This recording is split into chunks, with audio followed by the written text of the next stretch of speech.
Speaking of our elected officials, or Speaking those that shouldn't be, I think. Speaking of segues. Speaking of segues, how about this piece of shit? Yeah. Oh my God. I haven't read a story in so long that's made me laugh out loud so much as this one. Wow. It's incredible. I thought when I saw his picture, this was Senator Rick Scott from Florida. He's got that same like evil overlord image going on, but this is our local alderman, Jim Gardiner. And let me share with our audience how Jim Gardiner thinks it's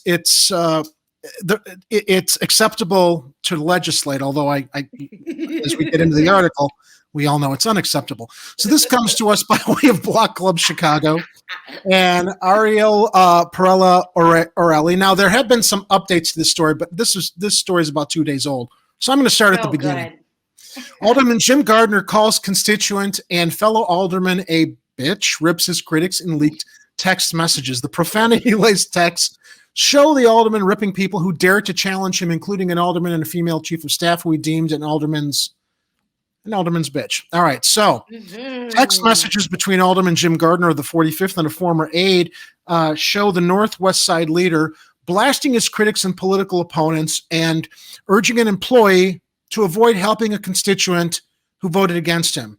Because don't we know that's what public service is supposed to be about?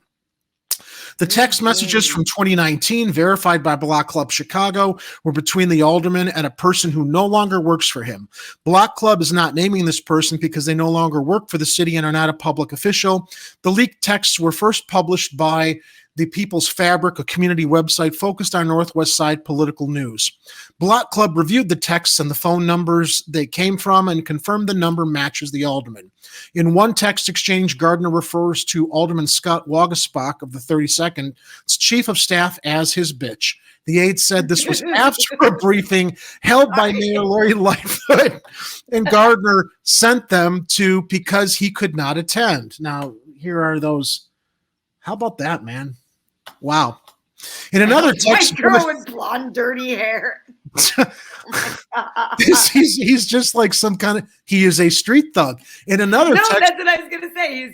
He's just from the streets. It's like there's no, yeah, it's amazing. He's a gangster serving in city council. In another text, Gardiner calls Alderman Tom Tooney of the 44th the city's first openly gay alderman. I'm not going to repeat what he says, but you can see it up here on screen because it's just completely unacceptable.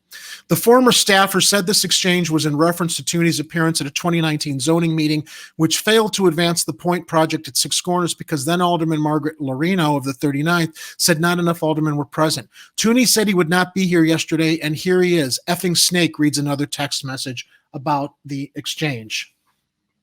Boy, the quorum vote ended up stalling development at the Point because of opposition from Gardiner. He finally backed the project in 2020. It's under construction and set to be completed in 2022. It's disgusting and deeply disappointing that a community leader thinks it's necessary and appropriate to refer to women as a bitch, said Ann Emerson, chief of staff for Waguespack. Waguespack called the texts misogynistic and said Gardiner owes the public and Emerson an apology. Mayor Lori Lightfoot's office said the mayor also saw the People's Fabric report. While the alderman did not acknowledge that he wrote these texts, the mayor urged him to apologize to those involved as soon as possible, said Cesar Rodriguez, a spokesman for the mayor. The words attributed to him are personally offensive to the mayor and any woman who reads them. Now, Tooney could not immediately be reached for comment, but other political officials weighed in Thursday.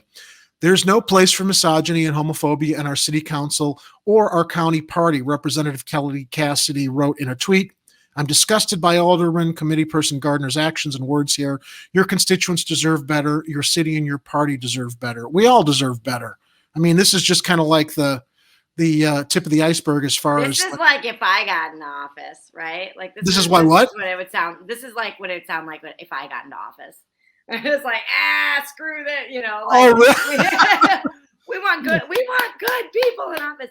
No, I'm just playing. I had to laugh because it sounds like an exchange that I would have in private, be it like talking shit about other people with my girlfriends over text. It's, you know, and this is someone who legislates. This is someone who makes up the rules for all of the people in our community. As I was reading this story to my husband, he was like, yeah, I mean, the guy's a jerk, but like, until we got later into the story where it talks about all of the things where he was avoiding actually. Well, here's the most egregious offense. Yes. Go into that, because how about at the this? beginning I was like, okay, this like, bitch, he's an idiot and an asshole, but like, no, he's but this is shit. Yeah. This guy like uses his position to lash out and terrorize people. This bitch on Kildare will pay. Since Gardiner was elected, he has reacted harshly to media coverage or social media postings he deems overtly critical. Other texts from the alderman previously shared with Block Club Chicago show Gardiner saying, "This bitch on Kildare will pay," following a block party on Kildare Avenue. In another text exchange from 2019, also covered by People's Fabric, Gardiner made similar comments about a constituent on Kenneth Avenue who asked for help on her block in preparation for a block party. Gardiner told his staff not to help the woman because she supported another candidate in the aldermanic campaign, ending the text with "F her."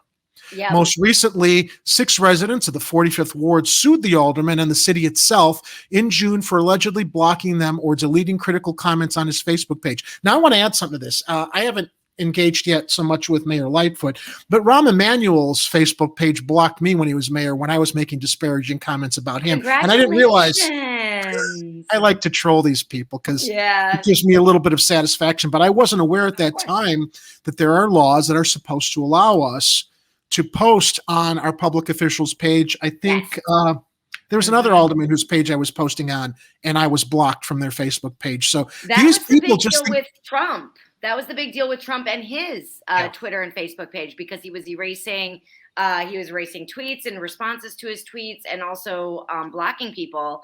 And once you become a public official, you don't get to do that anymore. Sorry, you actually relinquish those kinds of rights. But yeah, I know that this story is specifically about the name calling, which is why the story led with the name calling. But I really think that, it's further on in this article where the real egregious stuff starts, right? Where he refuses to help constituents because he knows they didn't vote for him. That is not okay. He routinely limits attendance, right? Various community meetings, and has prevented reporters and ward residents from attending multiple meetings since he was elected. Last month, he refused to speak at a news conference in his ward until a Block Club Chicago reporter and photographer were removed from the premises. I don't understand how he can get away with this. And I don't understand how city council, other alder people don't put rules in place that say, hey, you do this, you are out. Yeah. You're out. Yeah. And enforce the rules. What is the precedent, Jerry? I mean, I don't personally know, honest. Well, the precedent is there. You're not supposed to do it, but he's doing it and getting away with it until Block Club Chicago reports on it, or these texts leak to show what a piece of shit he really is. And I'm going to use that kind of language right back in his face. Yeah. A federal law would cover that as being a First Amendment infringement, correct? Yes, right? Absolutely.